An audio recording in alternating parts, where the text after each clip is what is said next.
What if I told you that the next Google, the next TikTok, or Meta's true rival isn't coming from Silicon Valley, but from the heart of Africa? Yes, you heard that right. Two self-taught computer geniuses from Kenya, best friends bound by a burning desire for revolution, just dropped a bombshell, are on the verge of changing everything we thought we knew about the internet, education, and Africa's place in global tech.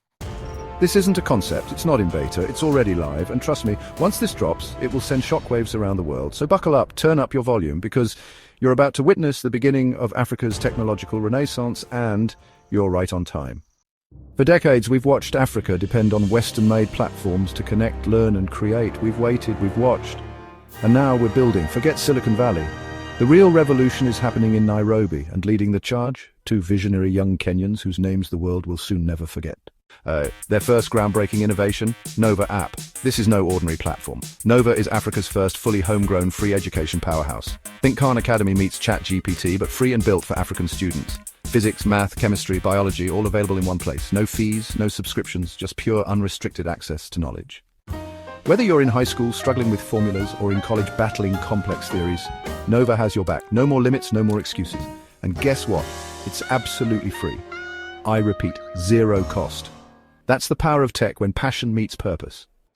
And this is just the beginning. This isn't just about learning. It's a movement, a community, a revolution. And if you're watching this right now, you're early. First mover advantage. That's what smart investors crave. That's what visionaries jump on. The question is, will you be part of it or watch from the sidelines?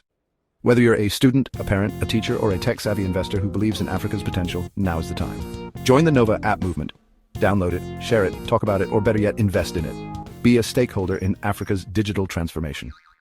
The next big tech unicorn isn't being coded in a Bay Area basement. It's being built right now in Kenya, with love, with vision, and with fire. Africa is not the future. Africa is now. Kenya is not waiting. Kenya is leading. And you, yes, you, can be part of this historic moment. Yo, I'm Dr. Cool. Welcome back to my channel. A revolution is brewing in Africa that is changing the narrative about the great Africa. This is the African reboot into something monumental, a quantum leap into a future where Africa has decided to lead. Realistically, Africans are tired of being the bad news that made it to Western mainstream media.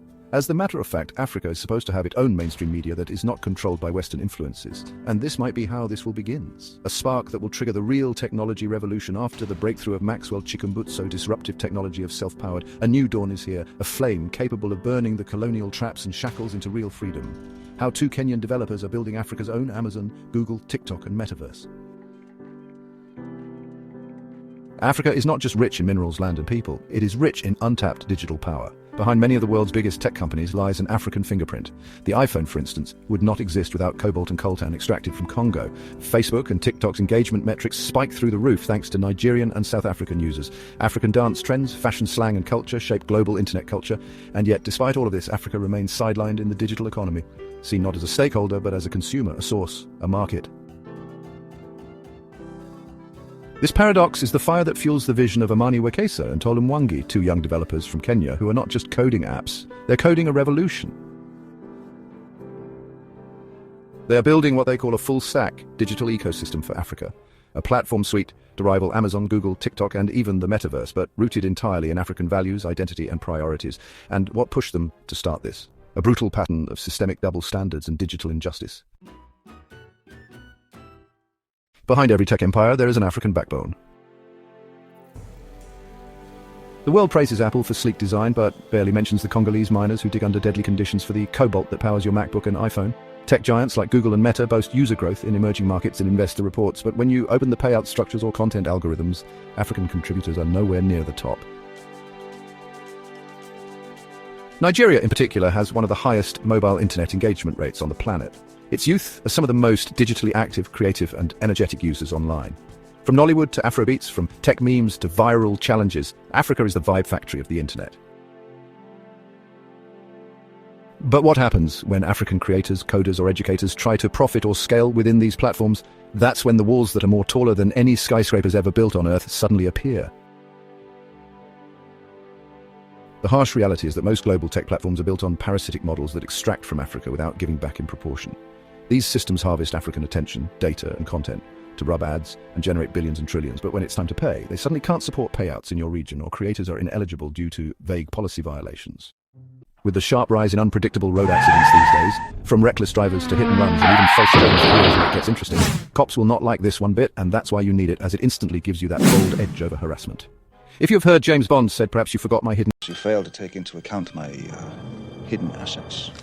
Got my hidden assets, Wolfbox G900 Tri-Pro comes as one with that said. If you only live once, then make it count by making smart decisions by getting yourself a Wolfbox G900 Tri-Pro. You need more than just good instincts behind the wheel. You need a guardian, a watchful eye, almost like God's eyes on the road. That brings us to today's video sponsorship. Meet the Wolfbox G900 Tri-Pro Mirror Dashcam. And let me tell you, this product bags more punches than Mike Tyson uppercut, enough cutting-edge technological features that will make James Bond blush.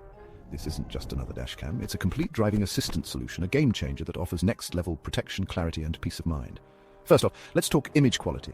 The G900 Tri-Pro captures the road ahead in breathtaking 4K, your rear view in crisp 2.5K, and the interior cabin in 1080p Full HD simultaneously. Whether it's license plates, sudden movements, or unexpected events, nothing escapes its triple lens coverage. And here's where it gets really smart. With built-in voice control, you can operate the dashcam hands-free. Keep your eyes on the road while commanding your cam to lock videos, take photos, or switch views. It features 5.8 GHz Wi-Fi, ensuring lightning-fast video downloads to your phone, and integrated GPS that logs your speed, route, and coordinates for extra protection in case of disputes. But what really sets it apart? That stunning 12-inch full-touch display. Bright, responsive, and easy to navigate, giving you full control and visibility in real time. From daily commutes to long road trips, the Wolfbox G900 Tri-Pro is the ultimate driving companion. Smart, sleek, and reliable. It's more than worth every penny. Stay smart, stay safe. Rest assured, with Wolfbox watching your front, back, and everything in between. With that said, let's get back on to today's show, shall we? Let's break down how these double standards show up. YouTube, African creators face early demonetization, delayed reviews, and poor customer support. Many are forced to partner with foreign MCNs or multi-channel networks that take huge commissions. African channels often require twice the views to earn the same as Western counterparts.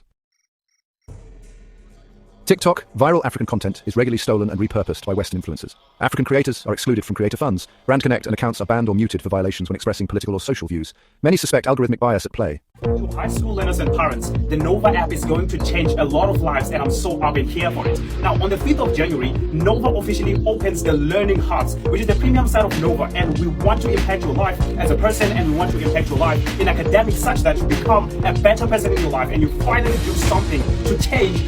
Guys, this is 2025. You cannot afford to be doing the same mistakes as you were doing last year. It's time for change. It's time for you to improve. It's time for you to unleash your utmost potential. And that can only be done at Nova. The 5th of January, the Learning Hubs premium site officially opens. And I'm going to see you at Nova. Okay, look at this many groups, right? I tell you this, if you're in grade 11 or grade 12, ensure that you have this platform, Nova, where you're going to join the study clubs.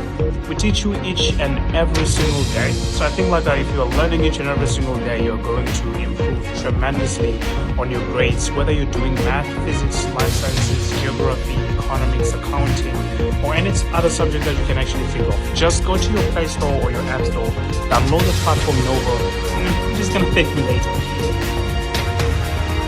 Facebook's Meta. African content is frequently flagged or limited in reach. Ad tools and monetization options are either missing or poorly supported. Local languages and dialects are not well integrated into moderation systems, causing unjust takedowns. Watch this video clip and I will be right back shortly. This is not even funny. You see this guy here? He's called Dylan. He's a Briton with the biggest TikTok page. The guy has 15 million followers. Every single video on his page, over 1 million views. So he does a video about Traore the other day.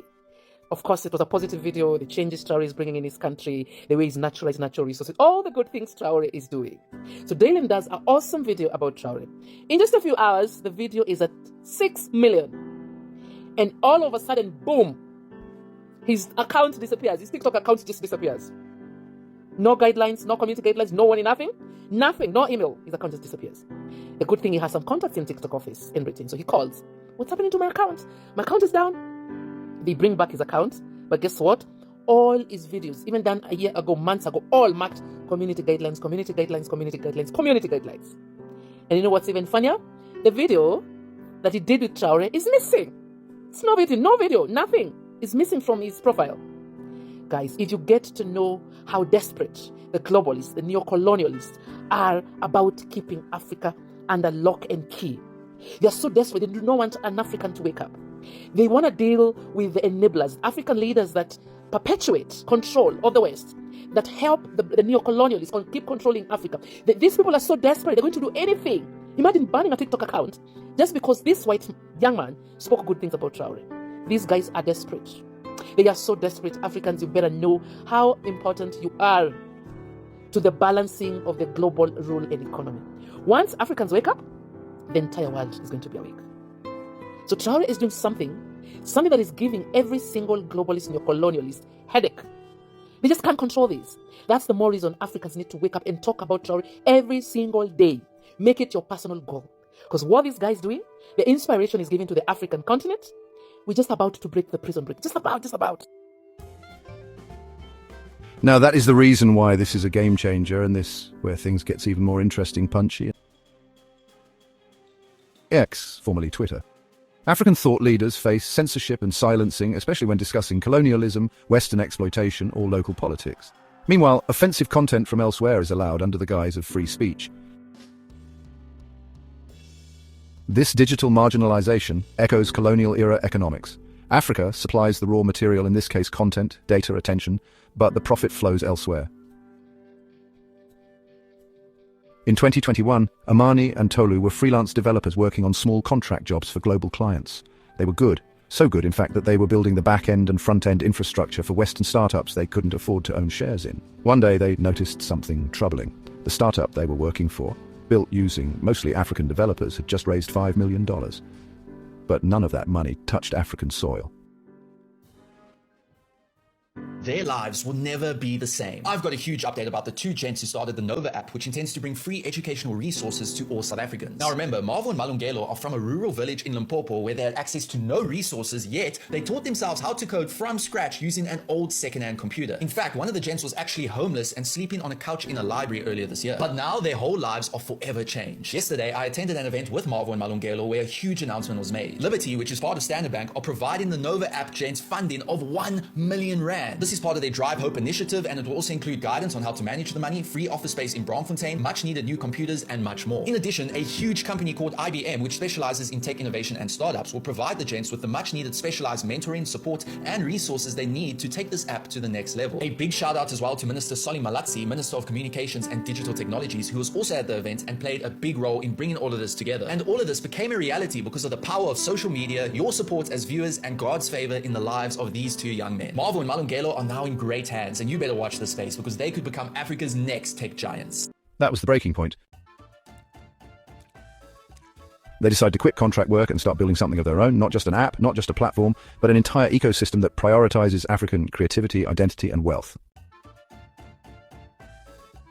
They called their startup Ubunifu Labs, Ubunifu meaning creativity in Swahili.